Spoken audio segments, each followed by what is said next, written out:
Halo teman-teman kos-kosan, gimana kabar kalian? Baik-baik saja kan? Pertanyaan yang sangat bagus sekali, yaitu tentang Kamui, sebuah jutsu ruang. Apakah Holo Purple Gojo yang juga bisa mendistorsi ruang mampu mengcounternya? Sebenarnya jawaban dari pertanyaan tersebut cukup simpel, yaitu apakah Holo Purple bisa menembus dimensi Kamui? Jawabannya adalah bisa, dengan catatan Kamuinya belum selesai, yaitu masih dalam proses pemindahan. Jika tubuhnya sudah dipindahkan ke dimensi Kamui, maka Holo Purple tidak akan bisa menembusnya kecuali dimensi Kamui berfungsi layaknya baris Sunyata Master Tengen. Maka Holo Purple yang masuk Imaginary Mesh akan sama seperti Virtual Mesh Yuki, yaitu mampu menghancurkan dimensi Kamui Obito. Tentu saja jawaban Abdikos tidak sampai di sini, karena akan lebih menarik jika sekalian kita adu Obito versus Gojo. Siapa yang akan menang supaya tidak dituduh curang seperti Sukuna Megumi. Kita pakai Obito dengan kekuatannya sendiri, yaitu Obito yang melawan Minato, bukan Obito Rinnegan, apalagi Obito Jinchuriki. Dan supaya adil, kita lengkapi mata Sharingan Obito menjadi dua. Jadi Obito bisa Kamui jarak jauh dan Kamui jarak dekat. Dan karena ini sabung antar karakter anime, jadi basic power seperti Haki, Chakra, Nen, Ki, dan energi kutukan harus disetarakan, yaitu Supernatural Energy. Yuk langsung aja kita mulai pembahasannya. Check it bro.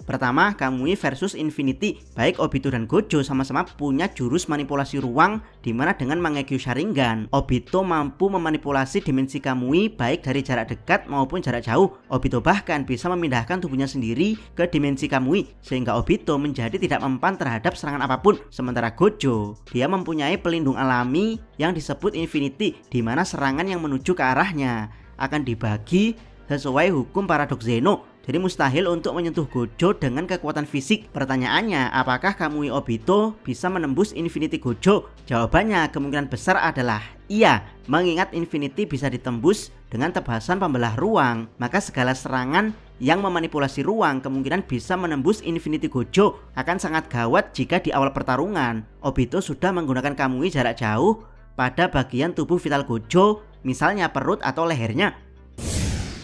Kedua, kecepatan Super Gojo versus Obito. Jika sejak awal Obito langsung menggunakan Kamui jarak jauh pada tubuh vital Gojo, tentu saja Gojo tidak akan tinggal diam. Dia pasti akan menghindar atau menggunakan kecepatan super seperti teleport untuk lolos dari Kamui Obito. Dan sebagai ninja, Obito punya kecepatan alami seorang ninja. Pertanyaannya, mana yang lebih cepat antara Gojo dan Obito? Jawabannya jelas adalah Gojo, karena Obito bukanlah termasuk karakter dengan kecepatan super layaknya Shisui, Minato, dan Raikage. Jadi ya, kemungkinan besar Gojo bisa menghindari Kamui Obito dengan kecepatan super atau teleport miliknya. Sekarang bagaimana jika Obito menyepam Kamuinya? Maksud Abdikos adalah dia berusaha mengikuti pergerakan Gojo sambil terus mengaktifkan Kamuinya. Bisakah Gojo menghindarinya? Ketiga, adu jutsu versus teknik kutukan. Jika memang Obito bisa menyepam Kamui untuk memastikan bagian tubuh vital Gojo sepenuhnya diteleport ke dimensi Kamui, maka Gojo harus memberikan perlawanan dengan ikut menyepam teknik kutukannya. Misalnya Gojo menarik Obito dengan blue lalu mengajaknya pertarungan dari jarak dekat, atau Gojo langsung mementalkan Obito dengan red agar keluar dari jarak pandang Kamui. Kalau mau lebih ekstrim, Gojo bisa menggunakan Holo Purple pada Obito, sementara Obito sendiri bisa mengcounter serangan Gojo dengan teknik api khas klan Uchiha. Tapi ya, teknik api bukanlah teknik ruang, meskipun ini bisa mengcounter blue, red, atau mungkin purple. Tapi teknik api tidak bisa menembus Infinity, jadi jalan satu-satunya Obito memang harus Kamui. Dia bisa menghindari semua serangan Gojo dengan Kamui yang diaplikasikan pada tubuhnya sendiri. Keempat, kelemahan Kamui dalam pertarungan hand to hand combat. Jika kelemahan Infinity adalah jutsu yang bisa memanipulasi ruang, maka kelemahan Kamui Obito adalah waktunya yang hanya 5 menit. Setelah itu Kamui akan masuk mode interval. Jadi untuk mengalahkan Gojo, Obito tidak boleh melebihi batas waktu 5 menit dia, atau Gojo akan kembali bisa menyerang tubuh Obito. Selain itu, Obito perlu menonaktifkan sebagian Kamui untuk bisa menyentuh Gojo secara fisik. Begitu juga Gojo perlu menonaktifkan sebagian Infinity untuk bisa menyentuh Obito secara fisik. Ingat ya, menyentuh layaknya Gojo menyentuh Jogo. Tapi kalau soal serangan, tanpa menonaktifkan Infinity, Gojo tetap bisa memukul lawannya dan rasanya seperti ditabrak truk. Jadi ya, hanya tinggal menunggu 5 menit sampai Gojo bisa memukul Obito dengan leluasa. Dan Obito harus bisa memukuli Gojo tidak boleh lebih dari 5 menit. Ini adalah kelemahan besar untuk Obito. Kelima, Six Eyes versus Sharingan. Jika Sharingan bisa melihat lebih detail pergerakan, maka Six Eyes bisa menghemat energi kutukan sampai nyaris nol. Jadi ya, jika dalam pertarungan pergerakan Gojo bisa dilihat dengan Sharingan, maka Gojo punya kelebihan, yaitu meringkas pergerakannya dengan Six Eyes sehingga dia bisa mengeluarkan teknik tanpa perlu segel tangan. Ini jelas serangan kejutan untuk Sharingan Obito. Keenam, regenerasi adalah keunggulan Gojo. Sayangnya Obito versi biasa bukanlah karakter dengan kemampuan regenerasi, jadi dia butuh ninja medis untuk bisa sembuh. Sementara Gojo, kemampuan regenerasinya sangat hebat, apalagi dengan bantuan Six Eyes. Kemampuan regenerasi Gojo sangat cepat, bahkan tebasan beruntun tidak mampu memotongnya. Jadi ya, jika tubuh Gojo dilukai Obito dengan Kamui, maka Gojo dengan cepat akan mampu meregenerasinya.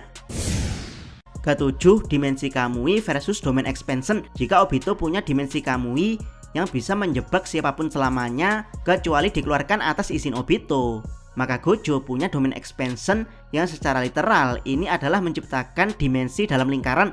Jadi mana yang lebih powerful antara dimensi Kamui Obito dan Domain Expansion Gojo? Jawabannya adalah Domain Expansion Gojo. Mengingat Domain Expansion Gojo punya efek pasti kena dan pasti bunuh, maka mau tidak mau Obito pasti terkena efek pasti bunuh dari Unlimited Void jika diperangkap dalam Domain Expansion. Sementara untuk memindahkan seseorang dalam dimensi Kamui, Obito butuh waktu dan itu bisa dihindari. Jadi ya, bisa dibilang Domain Expansion adalah kemenangan mutlak bagi Gojo atas Obito. Obito akan mematung saat miliaran informasi ditransfer ke otaknya secara instan. Kedelapan, jalannya pertarungan. Dalam bertarung, Obito punya semangat untuk menang alias serius, sementara Gojo cenderung meremehkan. Jadi ya, di awal pertarungan mustahil bagi Gojo untuk langsung menggunakan Domain Expansion, tapi bagi Obito dia bisa langsung menggunakan Kamui pada Gojo. Masalahnya adalah Gojo punya kecepatan super dan regenerasi untuk mengcounter Kamui Obito. Jadi jika Kamui pertama Obito gagal, maka tamat sudah bagi Obito, mengingat Kamui adalah harapan satu-satunya Obito untuk menembus Infinity Gojo. Tapi ya, meski begitu Abdikos yakin Gojo tidak akan langsung Domain Expansion. Dia hanya akan menghadapi Obito dengan kekuatan fisik dan kecepatan super sampai Gojo paham kalau batas waktu Kamui Obito hanyalah 5 menit. Barulah dari situ Gojo akan melukai Obito dengan teknik lain, misalnya Red, Blue atau Hollow Purple. Namun jika Obito mengcounternya dengan teknik api dan itu berhasil, maka Gojo akan menggunakan Domain Expansion alias tamat untuk Obito. Beda ceritanya kalau Kakashi yang menghadapi Gojo dengan dua Sharingan Obito. Kakashi sendiri adalah tipikal ninja tricky yang akan menyulitkan Gojo. Bagaimana menurut pendapat teman-teman? Silahkan tuliskan komentar kalian di bawah. Jangan lupa gunakan hashtag Tanya Otakos untuk request pembahasan manganime apapun. Tidak harus Jujutsu Kaisen dan Chainsaw Man, khususnya anime-anime yang pernah Abdikos bahas seperti Naruto, One Piece, Dragon Ball, dan Attack on Titan. Jangan lupa subscribe channel Otakos dan jangan lupa share video ini. Abdikos salam Mi.